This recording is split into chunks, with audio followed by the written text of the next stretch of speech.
Vous êtes bien sur la RTG, merci de nous préférer. Pour vous informer, à la une de ce journal, déclaration de l'OMS sur la fin de l'urgence sanitaire liée au Covid-19. En Guinée, des précisions sont données par l'OMS et par le ministère de la Santé à la presse. Les détails, c'est dans un très bref instant. Également dans ce journal, la campagne agricole 2023. Conformément aux principes démocratiques. Aujourd'hui, nous sommes là pour matérialiser l'engagement du chef de l'État qui consiste à être à l'écoute de tous ses pairs de la sous-région CEDEAO, mais également de l'ensemble de l'Afrique. Et comme vous le savez, la Guinée est en transition, mais cela n'empêche pas la Guinée de faire face à ses engagements et obligations vis-à-vis de ses pairs de la CEDEAO. C'est pourquoi, à 72 heures, nous avons signé avec la CEDEAO un protocole de prêt de 11 000 urnes. Et le président nous a mandaté rapidement de prendre toutes les dispositions afin de mettre ces urnes à la disposition de son homologue, la Sierra Leone, pour la bonne tenue des élections générales qui doivent se passer ce mois de juin en Sierra Leone.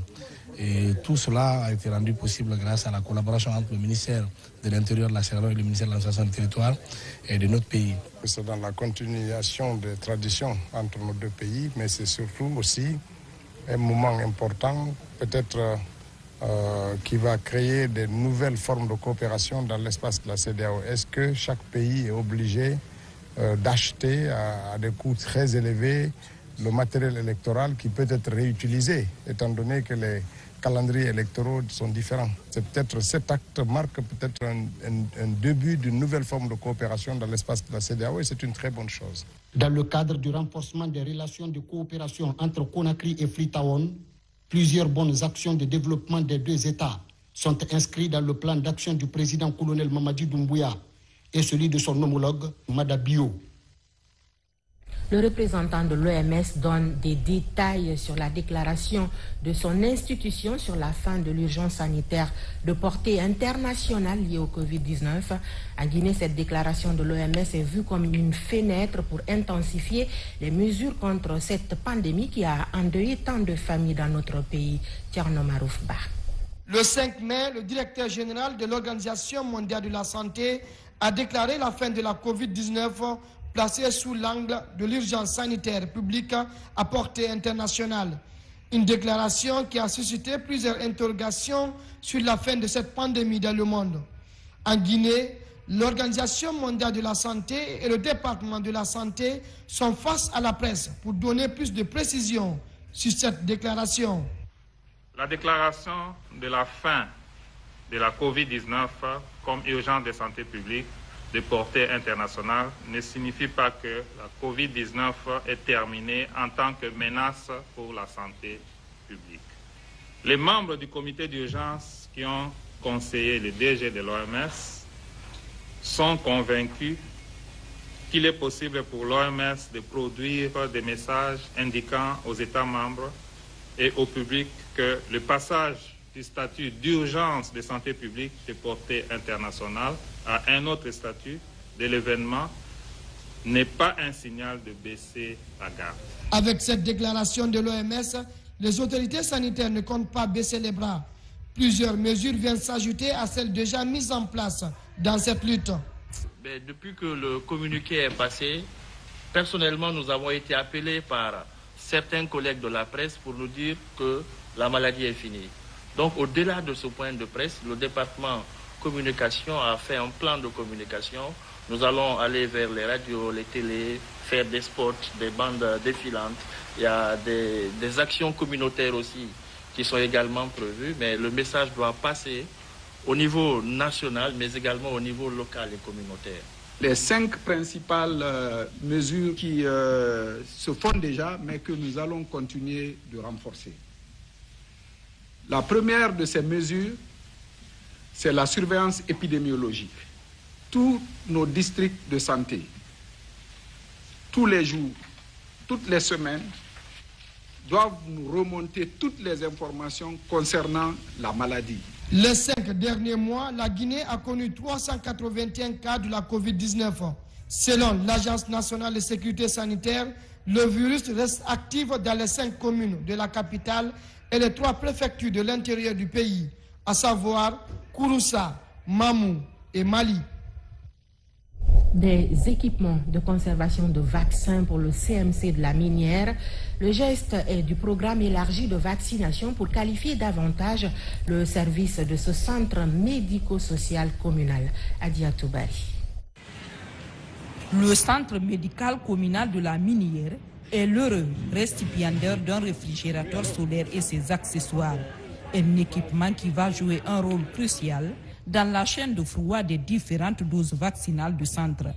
Longtemps attendu, il vient remplacer cet ancien réfrigérateur qui ne répond plus aux normes de conservation des vaccins. C'est un honneur pour nous de recevoir ce réfrigérateur de dernière génération. Donc nous sommes très contents. Et on va vous dire en matière de résultats que nous allons prendre vraiment ce réfrigérateur-là, on va l'utiliser à bon escient. Cette structure de référence de la commune de Dixine accueille par an près de 1669 enfants de 0 à 15 ans pour leur vaccination. L'acquisition de cet équipement sanitaire vient ainsi faciliter l'offre de ce service de prévention des maladies évitables par l'administration des vaccins. Acheté à hauteur de 15 000 €, ce réfrigérateur solaire est doté d'une technique innovante de surveillance à distance. Ce réfrigérateur, on n'a pas besoin de la présence de quelqu'un pour savoir comment est-ce qu'il a fonctionné ces derniers moments. Il y a un QR code qui l'intègre. Froid de qualité. Je vous annonçais hier soir la tenue du Diassador ou la nuit des médias guinéens dans sa 8e édition. Eh bien, cette année, 23 journalistes sont couronnés pour leurs efforts, une occasion opportune saisie par Médine Magbe Konaté de Diassa Multicommunication pour rendre hommage aux pionniers de la presse qui ont balisé le terrain malgré les obstacles. Mounir Bari, pardon. Ils sont nombreux encore cette année à participer à la 8e édition du concours Diassador. Au finish, 23 journalistes ont été lauréats. Des distinctions qui devraient permettre aux récipiendaires de garder le cap de l'excellence dans le respect de l'éthique et de la déontologie. La présidente de l'agence organisatrice a rendu un vibrant hommage aux pionniers de la presse nationale qui ont ouvert la voie pour les jeunes générations. En tant que professionnels des médias, nous avons pour mission de donner une voix à ceux qui sont souvent oubliés, de mettre en lumière les problèmes de notre société et de défendre les valeurs de la vérité et de la transparence. Cependant, parfois, ce sont nos propres collègues qui ont besoin de notre soutien le plus précieux. Le Diassador est un véritable espace d'émulation qui vise à récompenser les meilleurs journalistes du pays. Une cérémonie de reconnaissance du mérite des défenseurs de valeurs comme la liberté d'expression et la pluralité d'opinion. Le résultat du travail que j'ai eu à faire depuis plusieurs années, travail de formation à la RTG. C'est le prix aussi de la RTG, mon centre de formation, l'endroit où pour la première fois on m'a vu, j'ai présenté le journal. Cette cérémonie de consécration de meilleurs professionnels de médias coïncide avec la fin des travaux de la Semaine nationale du métier de l'information et de la communication. Un projet présidentiel matérialisé par les autorités du département de tutelle. Depuis le 5 septembre, des efforts sont consentis par le chef de l'État pour améliorer les conditions de vie des journalistes à travers l'octroi d'une maison de la presse, sans oublier la promotion et l'augmentation de la subvention. Je suis très impressionné vraiment par la qualité et le contenu de cette semaine. Et je le disais tantôt, c'est quelque chose qu'il faut faire pratiquement chaque année parce que ça y va de la promotion, de la communication dans les pays africains. Nous sommes aussi très fiers, encore une fois, de pouvoir honorer les pionniers de la radio-télévision nationale ici durant ce Diassador pour mérite. Et cela fait réellement plaisir. Et nous sommes très satisfaits. Et nous espérons que la génération future et la nôtre aussi continueront d'honorer, mais également de mettre en lumière notre cher patrie pour le bonheur de tous les Guinéens et Guinéennes. Principale innovation des Diassador, la levée des fonds en faveur des journalistes malades, alités et sans soutien pour les aider à faire face à leur prise en charge sanitaire. Avec plus d'une décennie d'expérience, Diassador est un instrument de valorisation de la profession du journalisme en Guinée. La responsabilité du journaliste dans le traitement et la diffusion de l'information en cas de conflit. Parlons-en aussi. Un projet qui implique les médias numériques pour une prévention active des conflits et des tensions oriente 50 acteurs des médias de la société civile guinéenne. Les participants bénéficient d'une mise à niveau sur les techniques de communication afin de mieux véhiculer des informations crédibles et surtout responsables en cas de conflit. Abraham Christophe Conti. Le projet Implication des médias numériques pour une prévention active des conflits et des tensions Impact touche la Guinée et la Côte d'Ivoire. Dans sa mise en œuvre, il est organisé une formation à l'intention des acteurs des médias et de la société civile guinéenne. Cette session aborde les questions de conflits dans la société et leur prévention. Elle doit amener les participants à promouvoir la cohésion sociale. La formation ici est partie d'un certain nombre de constats, parmi lesquels nous avons aujourd'hui vu la mauvaise utilisation des réseaux sociaux, l'exacerbation des tensions qui se font à travers l'utilisation de ces médias numériques. Donc nous sommes dit qu'il fallait bien entendu procéder à la mise en place de ce projet qui vise ici à renforcer les capacités non seulement des journalistes mais aussi des acteurs de la société civile. Entre autres thématiques, la multiplication des fake news et des messages haineux, conséquence des tensions au sein de la population. Ces acteurs médiatiques doivent être en mesure de pouvoir gérer des conflits dans la société. Et donc, suivre ces genres de formations qui nous permettent d'être outillés dans ce sens, je pense que c'est vraiment une opportunité. Les échanges, j'espère qu'ils vont porter sur la manière dont les journalistes ici en Guinée sont munis déjà pour combattre les fausses informations et tout ce qui peut engendrer des conflits dans la vie réelle. Comment eux, ils se voient aussi en tant qu'acteurs du déconflit en Guinée, et j'espère pouvoir échanger avec eux sur des cas pratiques très concrets. Ce projet d'une durée de 24 mois est financé par l'Union européenne. Il va contribuer à la stabilité et à la paix. Et puis la communication couplée à la sensibilisation sur les enjeux du 4e recensement général de la population et de l'habitat se poursuit. Les comités locaux du recensement sont progressivement installés à travers tout le pays pour la bonne marche du processus. Daouda Tabansila nous propose ce soir les étapes de l'Abbé, Farana et Zérékoré, supervisées par Aya Diawara, la conseillère chargée de mission du ministère de la Coopération internationale et du Plan. Suivez. Le recensement général de la population et de l'habitat, RGPH4, est une opération d'envergure nationale. Après Kindia, où le processus d'installation des comités locaux a été officiellement lancé, nous voici à l'Abbé. Ici, les autorités du gouvernorat estiment que c'est un défi à relever quant au respect du contenu de cet exercice, qui pourrait d'ailleurs mieux orienter les dépenses de la région en faveur de tous les citoyens. Le gouvernement guinéen accorde une priorité à la réalisation du recensement général de la population et de l'habitation, en vue de produire des statistiques démographiques fiables et actualisées pour aider à la prise de décision.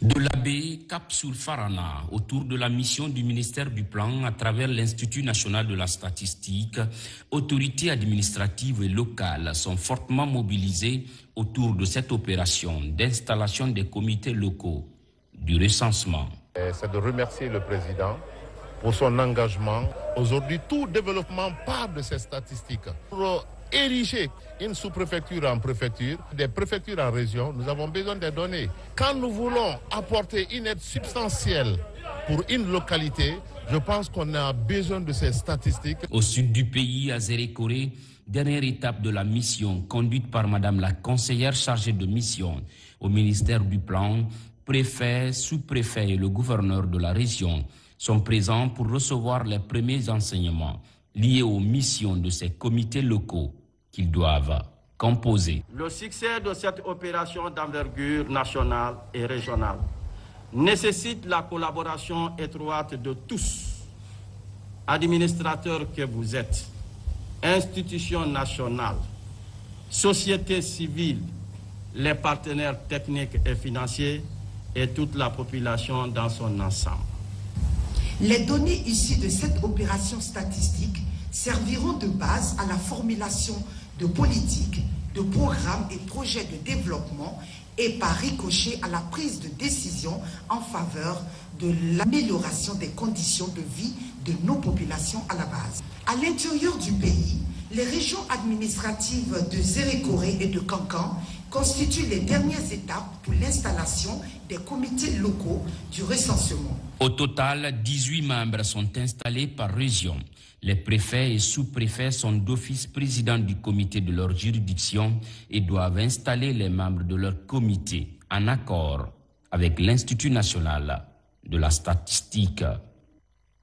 À présent, je vous amène à Dunkimania. C'est dans Dalaba où la campagne agricole 2023-2024 est lancée.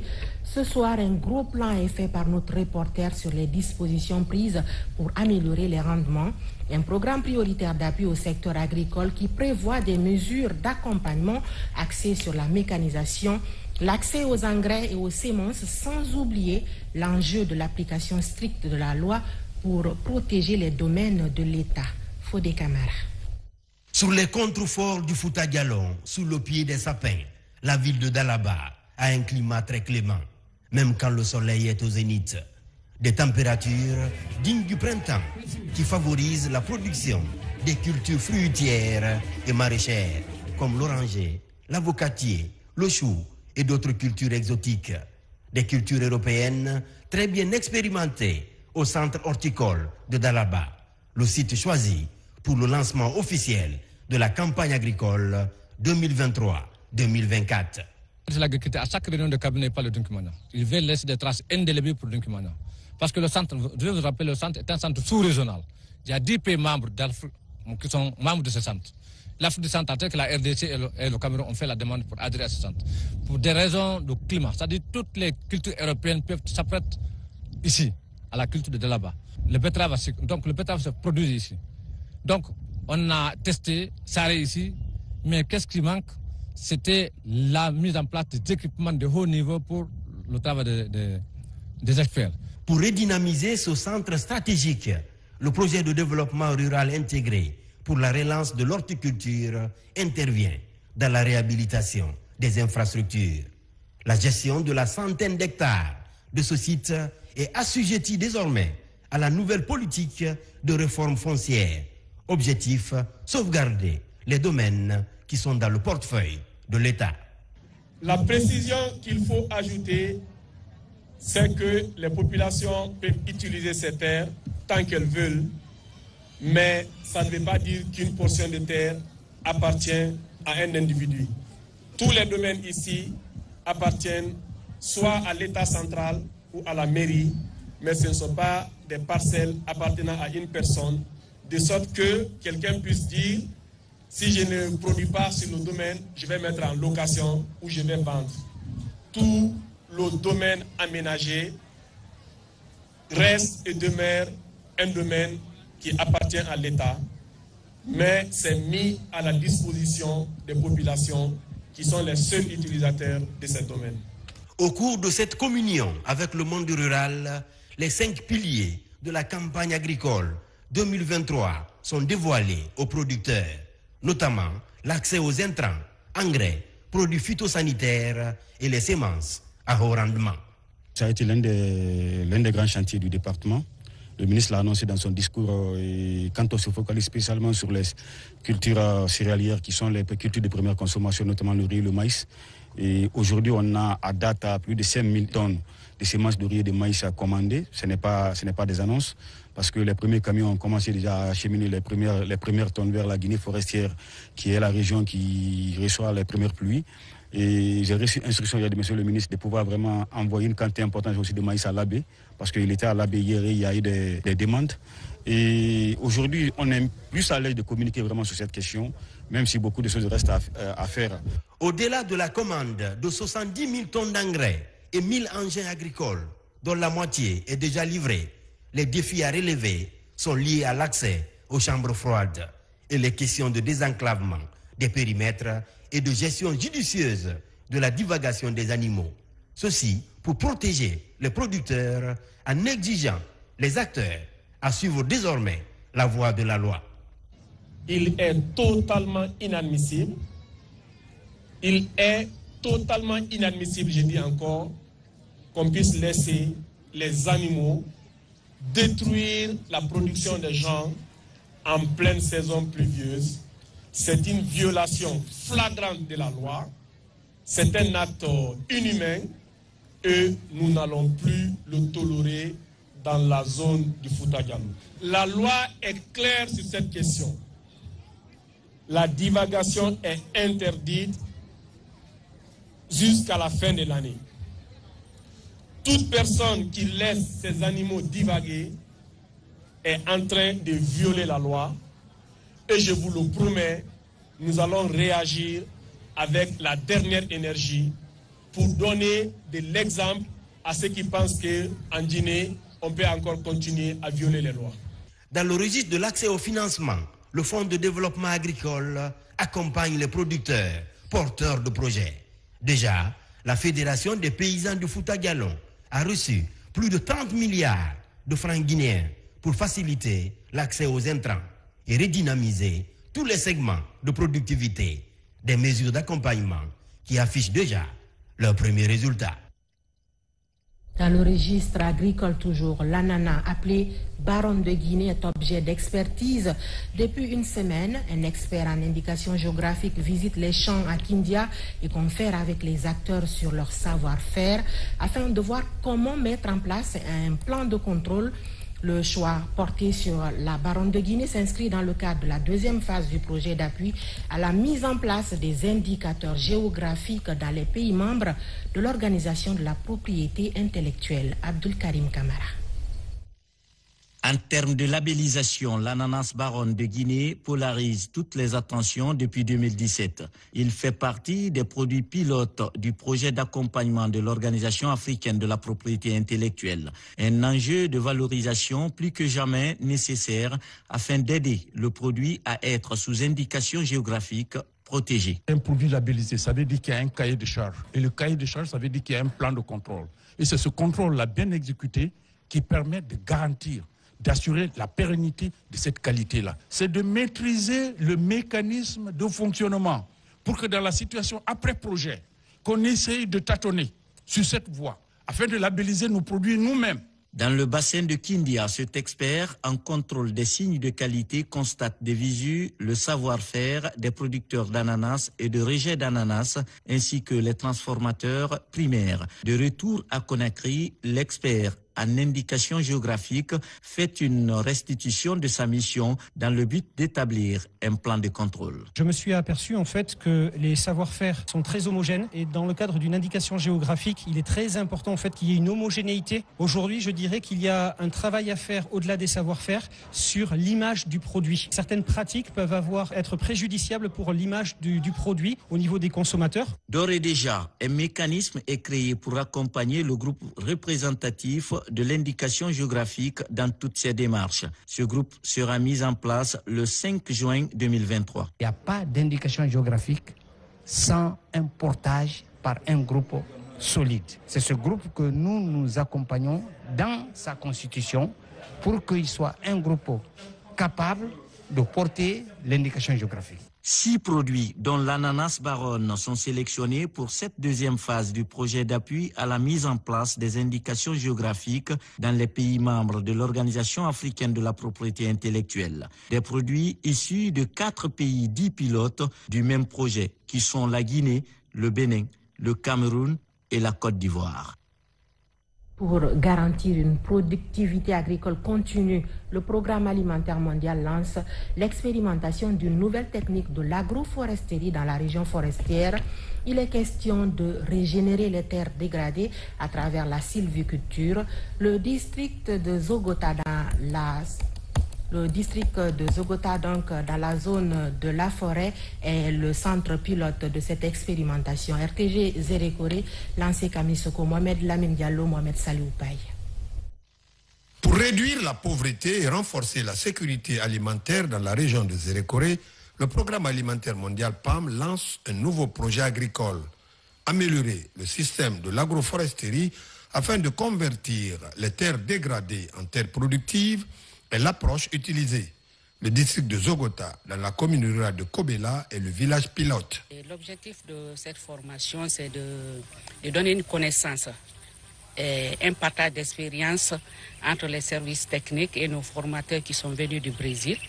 Et le Brésil a déjà une expérience accrue dans le domaine de l'agroforesterie. Si nous prenons aujourd'hui les espèces qui nous ont été envoyées, que ce soit le café, tous ensemble connaissons comment le café est productif et par rapport aussi à son rendement dans le système de l'agroforesterie. Les villages fin zéro du PAM sont les sites retenus pour les formations pratiques initiales en agriculture syntrophique dont l'ambition principale est de créer une intégration efficace entre les régions de la Guinée.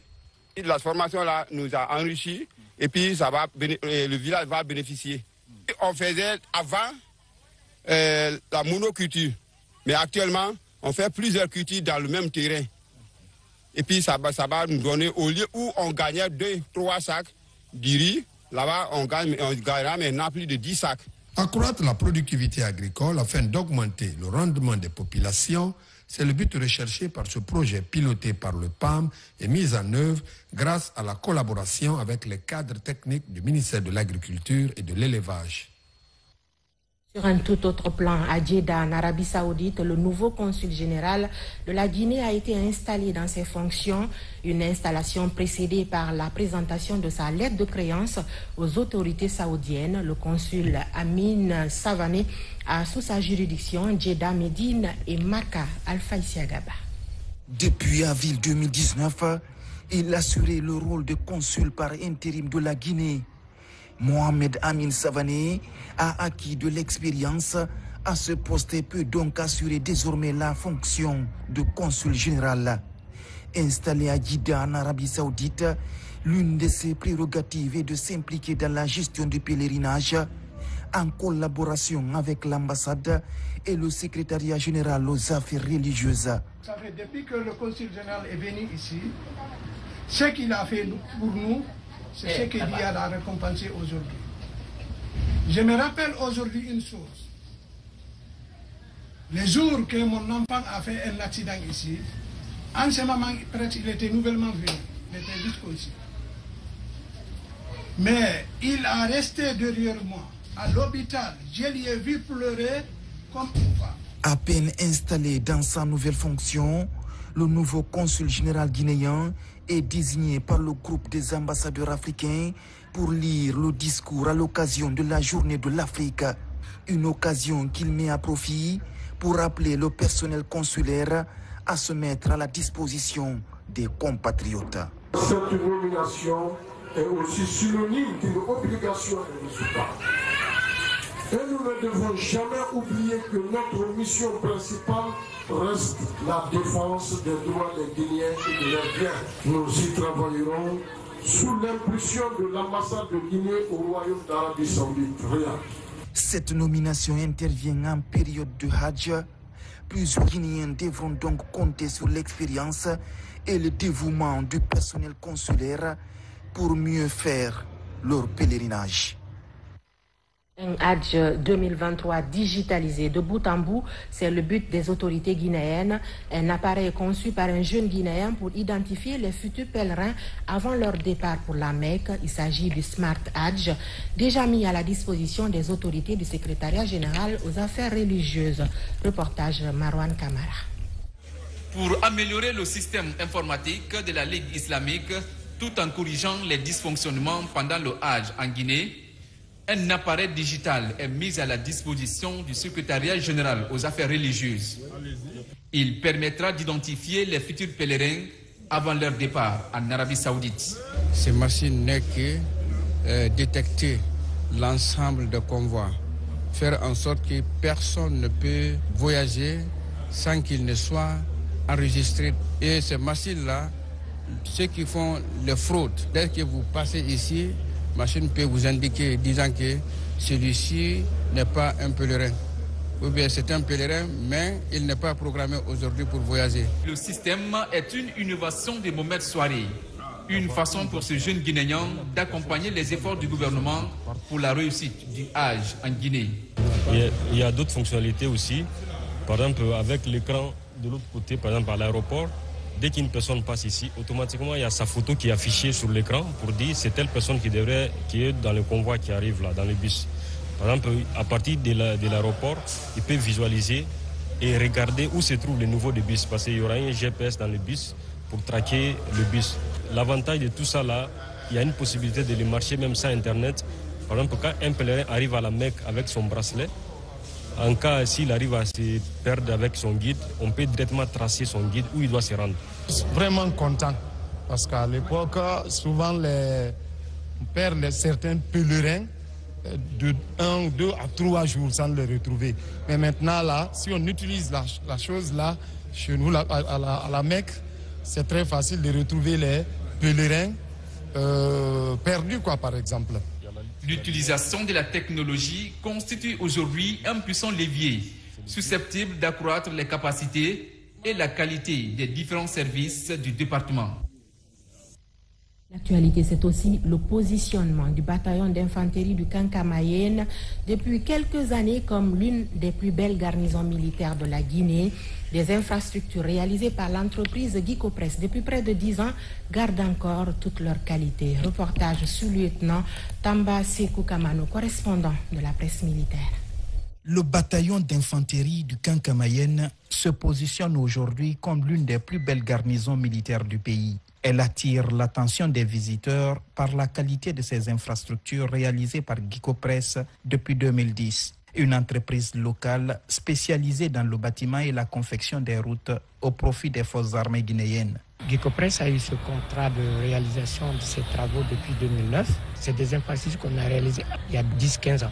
Si vous voyez l'état actuel de ces infrastructures dans sa voirie, dans les bâtiments, ça dénote le sérieux et les compétences de Guicopress. Situé en plein cœur de la capitale, dans la commune de Dixine, le bataillon d'infanterie du Kanka-Mayenne abrite un centre hospitalier de prise en charge sanitaire. Ce centre regorge de beaucoup de spécialités et surtout il y a 2 services qui font le fonctionnement de ce service. Ces 2 services, je veux parler de l'unité pied diabétique et de la cheville pédiatrique.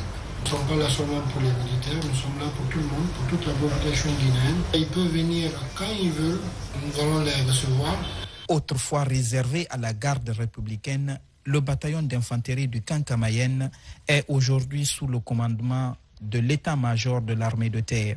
Cette unité d'infanterie a connu de profondes mutations infrastructurelles au cours des 10 dernières années. Elle regorge en son sein une salle de sport pour le maintien en condition opérationnelle des hommes et des compagnies organiques intervenant dans les missions de défense de l'intégrité territoriale du pays. Le bataillon d'infanterie de Kanka-Mayenne est composé de compagnies qui assurent les missions et le fonctionnement comme toutes les unités militaires du pays. La relation entre nos hommes et la population civile, il y a une parfaite collaboration. Depuis l'avènement au pouvoir du CNRD, des actions concrètes sont réalisées pour changer le cadre de vie et de travail des militaires.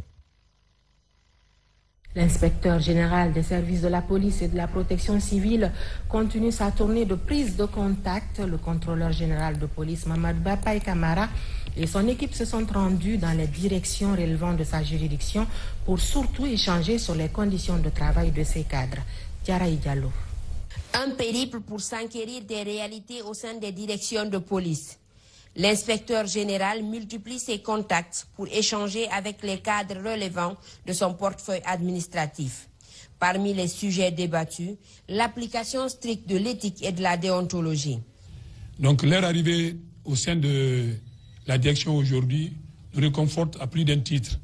Ça nous permettra de changer, de modifier notre façon de faire à la base, surtout les agents que nous gérons. De venir s'enquérir, n'est-ce pas, de nos activités, de nos perspectives d'avenir, de nos projets, de nos difficultés, et s'enquérir de toutes ces informations afin que, ensemble, nous puissions prendre des dispositions en faisant des propositions, n'est-ce pas, et des recommandations à la haute hiérarchie dans le cadre de la bonne marche de cette administration policière. De la direction centrale de la police aux frontières, en passant par celle de la sécurité routière, tout comme la direction générale de la police nationale, les responsables apprécient la démarche. À ce titre, il y a une complémentarité parfaite entre la direction générale de la police nationale qui emploie, on va dire, 80% des effectifs de la police et l'inspection générale de la police nationale. Donc ces genres de rencontres sont à encourager pour, n'est-ce pas, corriger certaines lacunes, notamment au niveau comportemental, mais aussi au niveau professionnel. Au niveau des frontières, au niveau de la voie publique, au niveau des commissariats, chacun doit jouer quelque chose, doit jouer un rôle positif pour protéger cette population. Et en protégeant la population, nous devions respecter nos statuts, notre déontologie. Les difficultés qui freinent souvent le bon fonctionnement des activités sont au cœur des échanges. Là-dessus, l'inspecteur général veut aller plus loin pour changer la donne. La révision des textes réglementaires des institutions de recherche scientifique et des centres de documentation et d'information réunis à Kindia les acteurs clés du système de l'enseignement supérieur. Ils dépoussièrent ces textes qui datent pour les réadapter aux réalités actuelles conformément aux nouvelles orientations. Reportage Moussa Bangoura. Kindia, la ville des agrumes, accueille les cadres des institutions de recherche scientifique et centres de documentation et d'information. Ces enseignants-chercheurs se concertent pour réviser les textes réglementaires des différents services de recherche conformément aux nouvelles orientations du ministère de l'Enseignement supérieur, de la recherche scientifique et de l'innovation. Au niveau central, il y a des réformes très importantes qui sont déjà en cours en termes de gouvernance. Par exemple, les textes des services centraux sont en train d'être revus, actualisés et harmonisés. De la même manière, pour mieux répondre au cadre organique du ministère de l'Enseignement supérieur, il faudrait également que les structures déconcentrées aient également des textes juridiques et des cadres organiques harmonisés. Ces textes datent de plusieurs années. Leur révision va répondre au vaste chantier engagé par la ministre Diaka Sidibé pour faire du secteur de la recherche un instrument de résolution des problèmes qui se posent dans plusieurs domaines. Les centres de recherche, notre problème c'est quoi? On ne peut pas aller en porte-à-faux avec les textes. Mais si les textes ne sont pas renouvelés, si les textes ne sont pas adaptés, alors nous serons appelés à être en porte-à-faux avec les textes. Nous avons besoin d'avoir des textes clairs qui réglementent un peu le secteur, qui sont à jour, pour en fait faciliter le fonctionnement de ces structures, pour leur permettre de jouer le rôle qui leur est dévolu, à savoir l'animation d'une recherche scientifique au service du développement de notre pays. Ces textes, après révision, seront validés par l'ensemble des parties prenantes.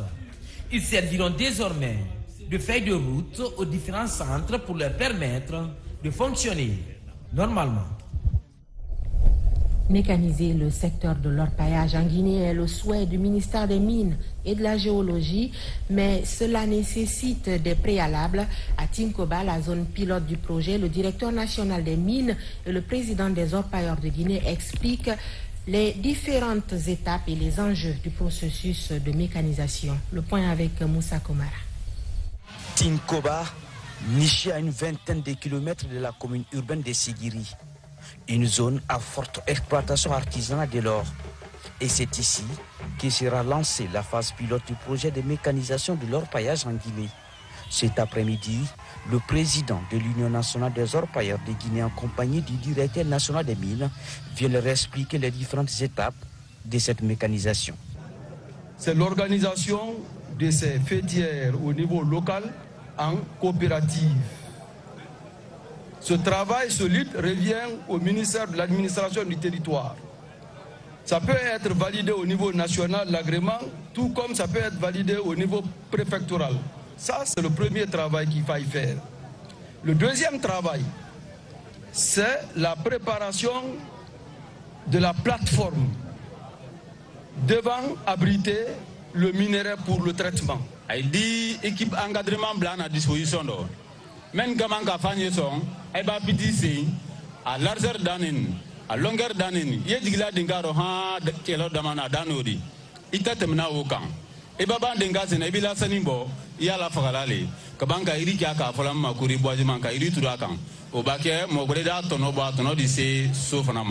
Autre bonne nouvelle, la mise à disposition des sites miniers qui avaient été interdits aux habitants de Tinkoba par les autorités.